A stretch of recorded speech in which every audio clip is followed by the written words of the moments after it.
رشتم سپارہ صفحہ نمبر 4 اعوذ باللہ من الشیطان الرجیم بسم اللہ الرحمن الرحیم قل يا قوم اعملوا على مكانتكم إني عامل فسوف تعلمون من يأتيه عذاب يخزيه ويحل عليه عذاب مقيم صدق الله العظيم سورة زمر آیت نمبر 39 اول رکوع سری رشتم سپارہ صفحہ نمبر 4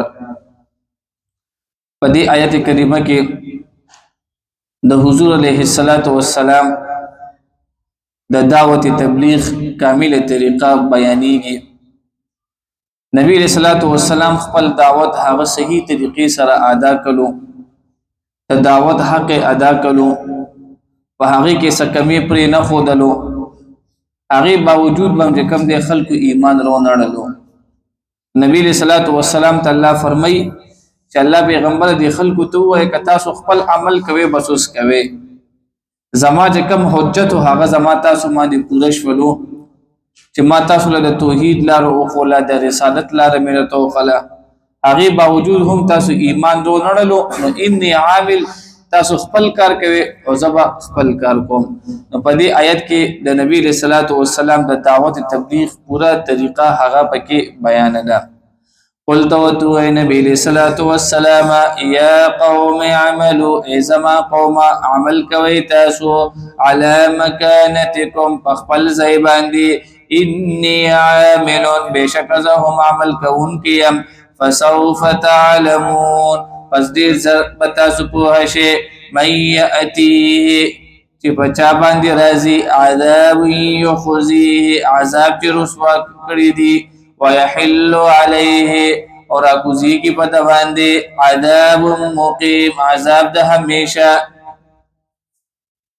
پدی آیت کې ان انزلنا علیک الكتاب للناس بالحق د قرآن صداقت وکي بیانېږي چې قرآن دا کوم دی د الله رب العزت د طرف نازل شوی کتاب دی. نو الله چې کوم دی رښتیا دی، کتاب هم رښتیا دی، په نبی علیہ الصلوۃ والسلام باندې نازل شوی دی. نبی علیہ الصلوۃ والسلام هم برحق، کتاب هم برحق.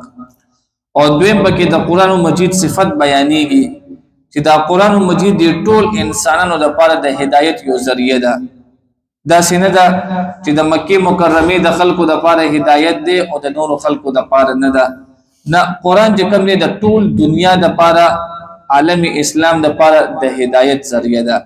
ان انزلنا عليك بشک مونږ نازل کړو په نبی علیہ الصلوۃ والسلام پتا باندې الکتاب دا قرآن مجید دا کتاب للناس دا پار دا خلق بالحق برحق، فمن اهتدى پس چاچی لارا بیا مندا فلنفسه نقبل زان دا پار دا، ومن ضل وسوک چبی لارا شو فإنما يضل عليها بشک هغه گمراه شو د خپل ځان د پاره، وما انت عليهم او نه نبی علیہ الصلوۃ والسلام تو علیہم پدوی باندې بوکیل نگهبان. آخر دعوانا الحمدللہ.